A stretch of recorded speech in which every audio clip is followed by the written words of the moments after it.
is no greater violence than to deny the dreams of our children. I refuse to accept that the laws and constitutions are unable to protect our children. Today is the time for every child to have the right to life. I refuse to accept that the shackles of slavery can ever be more stronger than the quest for freedom. I refuse to accept here.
Bricks are one of the oldest known building materials used by humans, dating back to 7000 BCE, where they were first found in southern Turkey and around Jericho, presently the West Bank.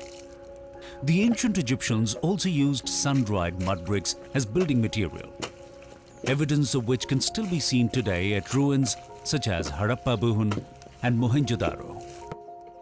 A brick is a block made of clay, burnt in a kiln. It is one of the primary building materials known to mankind. Over time, bricks have appeared, gained prominence as a building material, and then come to the forefront again with the advent of various new styles of architecture. Burnt bricks were used in ancient Indian, Babylon, Egyptian and Roman civilizations. They are still being used as filler materials for framework structures, as well as to construct load-bearing structures. The brick sector forms the backbone of the construction industry. The Indian brick sector is an unorganized sector with a highly seasonal nature of work. Due to its range of investment and production, it belongs under the micro, small and medium-scale enterprises. Brick clusters are mostly located in peri-urban and rural areas, close to the areas of high growth. The sector is besieged by age-old traditional technologies like Bull's trench kilns and clamps. India is the second largest brick producer in the world, producing 200 billion bricks every year that comprises 13% of global production. The sector consumes around 35 to 40 million tons of coal per year. Despite its gargantuan size, the brick kiln sector of India remains largely unorganized. According to the Delhi-based advocacy group Centre for Science and Environment, CSE, the brick industry is considered the industry of the poor, employing around 10 million people directly and indirectly. According to the Punjab State Council for Science and Technology, there are around 125,000 kilns in the country. There are about 90,000 energy inefficient clamps, temporary constructions made of green bricks or clinker, the stony residue from burnt coal or from a furnace. The clinker can be reused while the green bricks are sold. There are around 33,000 fixed chimneys bull trench kilns or BTKs and around 2,000 high drafts, down drafts and zigzag kilns.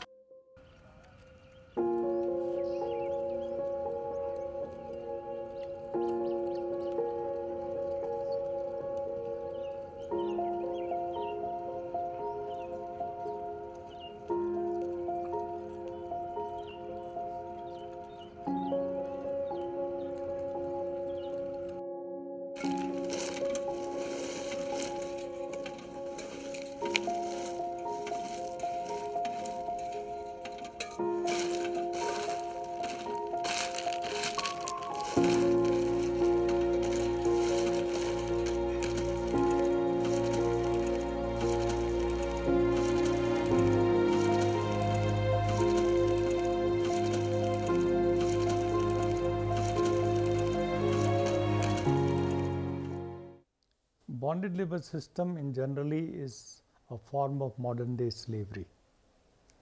In India, where we have nearly 500 million people living below poverty line, and these 500 million people do not enjoy the right to employment throughout the year, no guarantee. There is no real guarantee of minimum wages even as fixed by the state governments. So, put all of this together, you will find that the rock bottom 200 million people have no assets. There is total assetlessness. And if in their lifetime they have to borrow even a small amount of say 1,000 to 5,000 to 10,000 rupees, even for their some consumption like marriage or etc. or illness, then they have no access to any institutional credit system. There is no bank which will give them any credit. With the result, they fall back on the village money lender, who is also an employer, like running a brick kiln or some other small industry.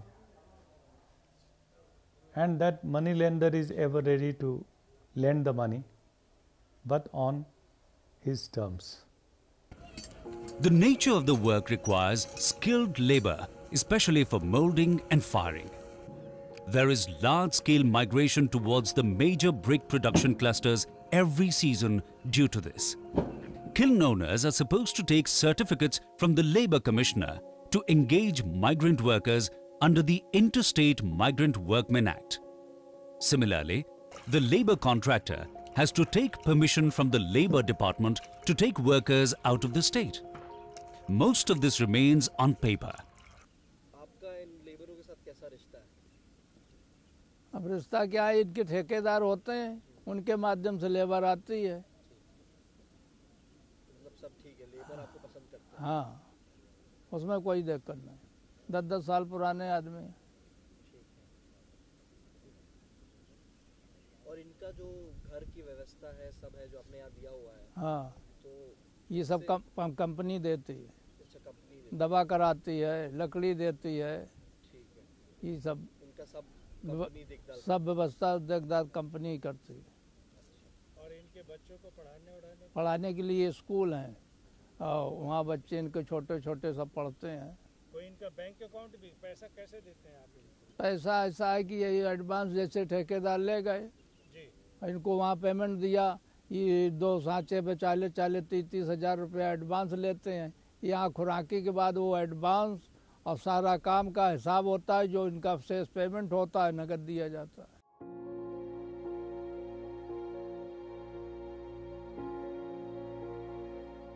Brick kilns are not even registered most of the time. It's a totally under the table or unofficial this thing. So when they're not registered, they don't need permission from the collector, from anybody, any statutory authority or government authority. So they are totally under the radar. It's very difficult to control them. These people are also nomadic in nature. Brick kilns don't exist in one place, for 100 years. 5 years, 10 years, 20 years, 50 years, not 50 years, 10, 15 years maximum. And then they move on. So it's very difficult to bring them under the ambit of government services, unless now what we have told them is to try and extend the Aadhaar card benefit to them. If we can do that, once they're in the system, they can be tracked. If they're tracked, then it's easier to extend services to them, whether state or government or central. Debt bondage, also known as debt slavery or bonded labor, is a person's pledge of labor or services as security for the repayment for a debt or other obligation. But quite often, the poor laborer is told that whatever you have worked has been set off against the food which you have been given from the ration shops or whatever, which we had told you, and whatever loan you had taken, the interest amount, etc. And he is forced to stay back in the brick kiln area itself and asked to work for another year and then another year, like that. So in such cases, we find these cases to be chronic cases of bonded labor system, and we have been releasing them, rehabilitating them. Last about 36-7 years, we have been able to release 178,000 bonded laborers from across the country, and including several thousand child bonded laborers. So this is the story. And now what happens is, sometimes the poor laborer says, no, I cannot repay, and there are group of laborers, say 10, 20, 50, 100. So the employer would say, ask the another employer, a brick kiln owner, that you pay on their behalf and you can buy them over to your side, to your brick kiln. And this is also the type of slavery, modern day slavery, which has been perpetuating itself. According to Global Slavery Index or GSI, more than 29 million people worldwide are captives of slavery. Brick kilns employ more than 5% of 472.9 million workers in India. An estimated 125,000 brick kilns function in India and are the primary perpetrators that operate, promote bonded labor and debt bondage. Earlier, when we started our struggle, we came across many stories of atrocities where the protesting laborers were thrown into the brick kiln fire and burnt alive to send shivers down the bones of other protesting laborers. So this was the situation. Now also we hear about sexual exploitation of women laborers. Children are being tortured or beaten up. So this is a sad story. The gruesome violence on two bonded laborers in Orissa, by chopping their right hands, brings into focus the very violent nature of the system of bonded labor, even in Karnataka. Violence is not a stray incident restricted to Orissa. Karnataka also has witnessed similar atrocities now and then. The most glaring and widely acknowledged incident in Karnataka was the chaining of 5 bonded laborers for 3.5 years in Hangarahalli village of Srirangapatna Taluka in Mandya district, which came to light in the year 2000. In 1993, in Anakal Taluka, 2 fingers of a boy of 12 years old were cut off by a landlord for failing to work fast enough due to a cut he had sustained on one hand while working in a vineyard. In 1994, another bonded labor boy of 18 years was liquidated in Uttar Pradesh by poisoning for falling in love with the daughter of the landlord. In 2003, another bonded labor boy in HD Kote Taluk was beaten heavily, leading to his death for having insisted to go home for a feast. In another instance, in 1999, in Chikballapur Taluka, another teenager's fingers were thrust with needles under the nails, wrongly suspecting he had stolen some gold from the house of the landlord. Similar incidents of severe beatings, abusive scoldings, confinement in rooms and chaining have been reported in the newspapers now and then. The status of women have often been argued as an indicator of level of development of particular societies. Violence against women has reached alarming proportions in almost everywhere. It is a manifestation of the historically unequal power relations between men and women, which have led to the domination over the discrimination against women by men and to the prevention of women's empowerment.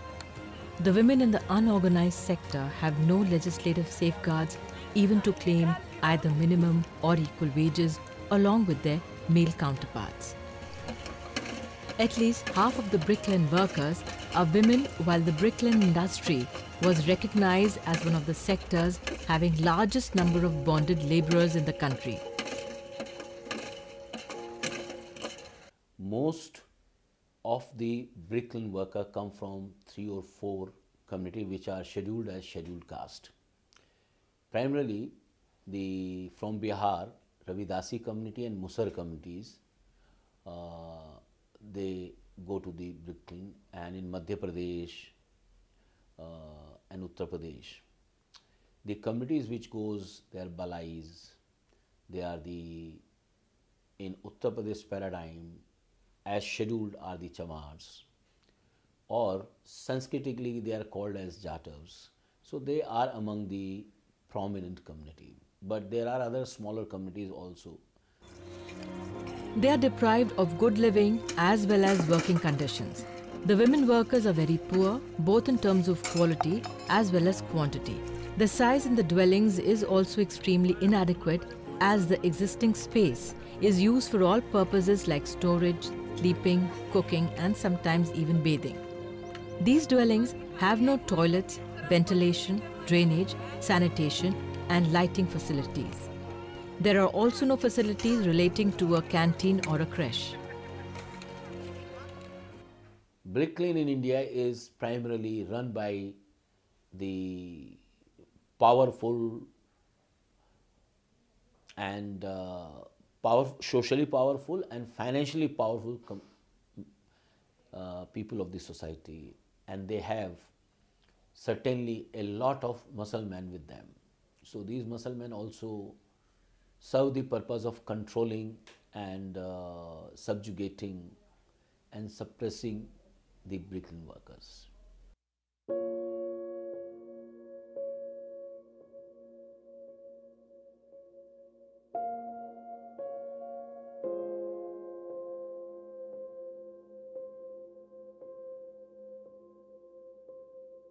There have been no complaints from people from the brick kiln industry. We've had it's difficult to give you an exact number, but in the last 3 years, we've had an average of about 24,000 complaints from throughout the country. 60%, 61% of those are from UP. And most of those are to do with violence against women, various forms of violence, whether it's dowry death or, harassment, sexual harassment in the workplace, or domestic violence or rape. And, they're illiterate, they're poor, so they don't even know that they have rights. As I said, their life is like one cycle of poverty and trafficking itself is a very major thing. The problem is that trafficking again is under the radar. As I said, this cyclical thing of poverty and exploitation, that has to be broken. And that can't be broken unless these women are part of some sort of much more organized sector of work.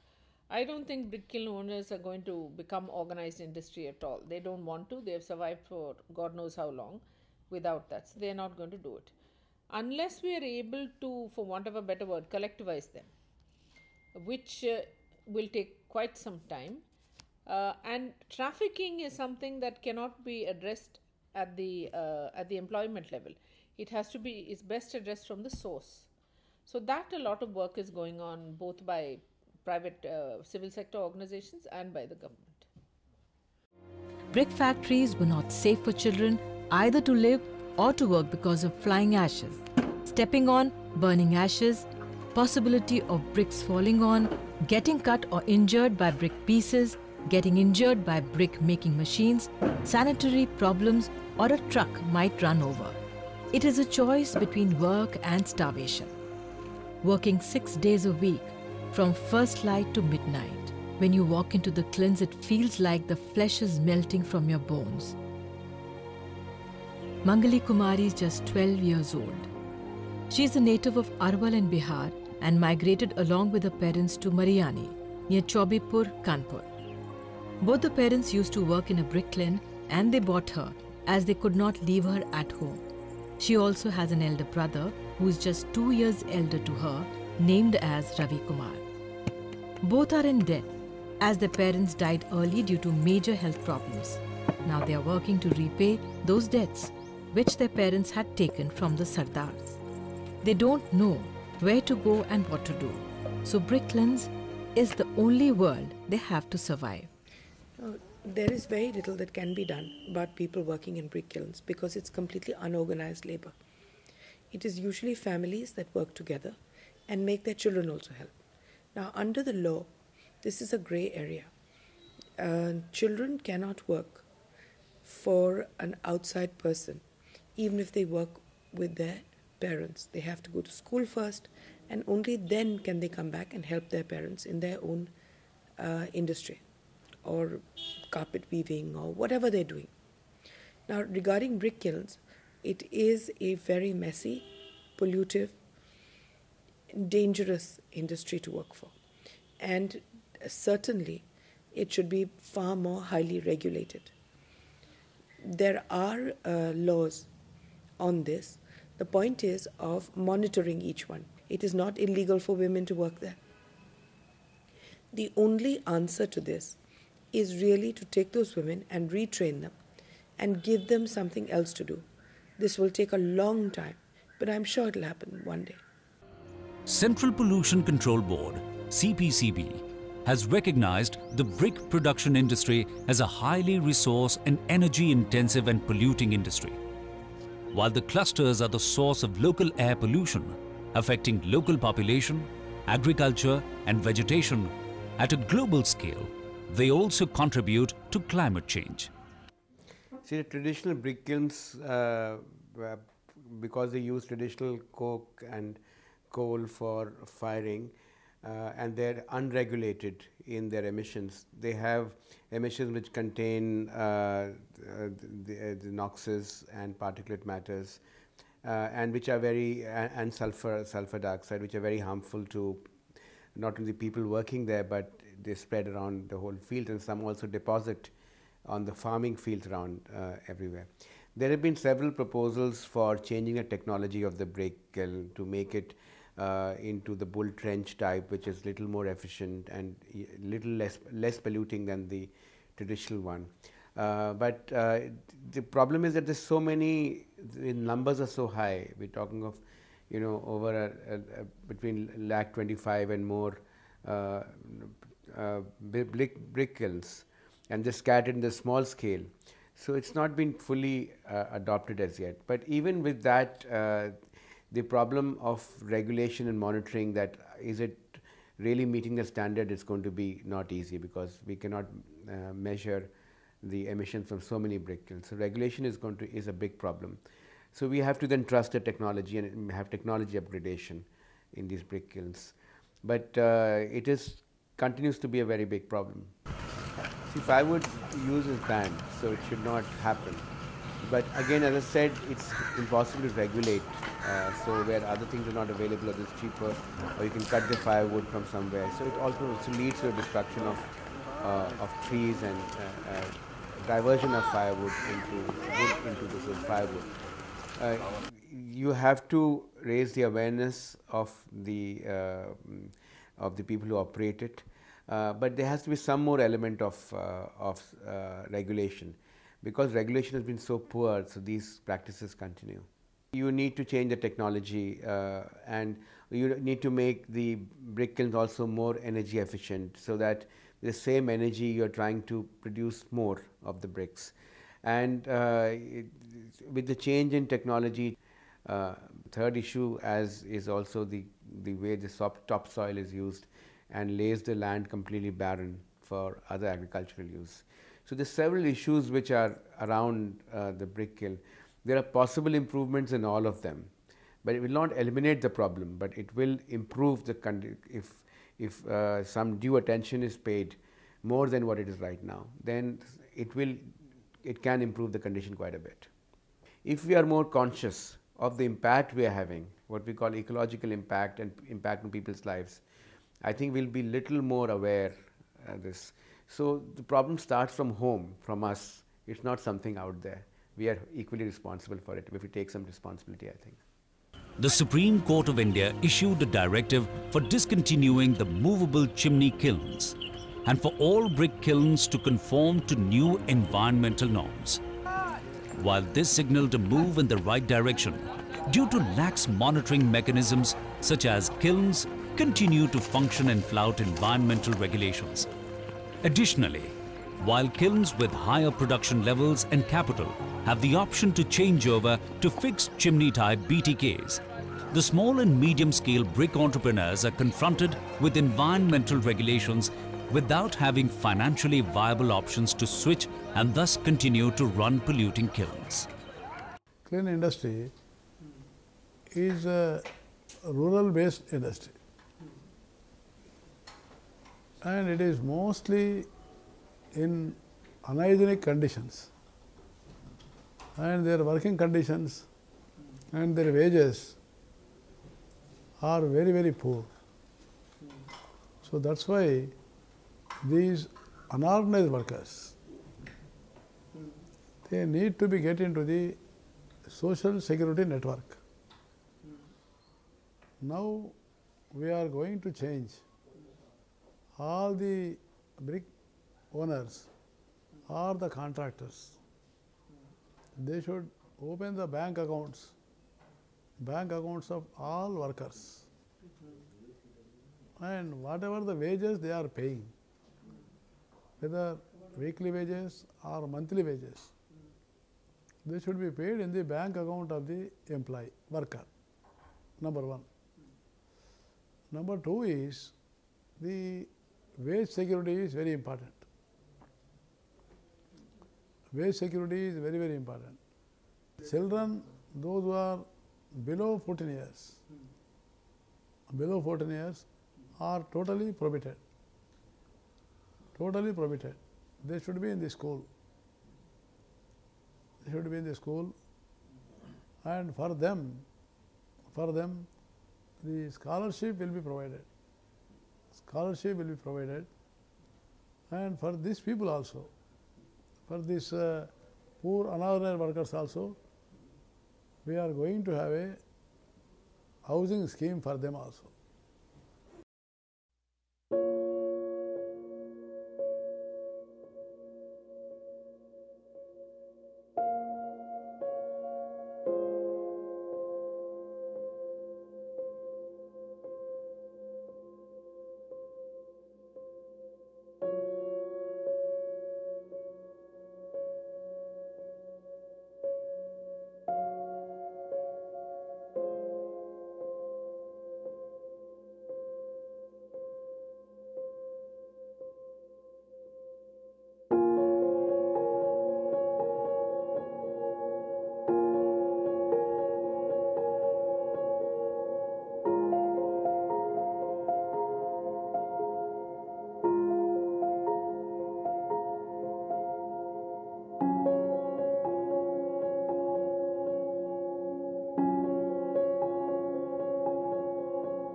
बाकी आगे सोचा है यही करना है या? अरे आगे अब ये काम बंद करना है, दूसरा काम सोचना है।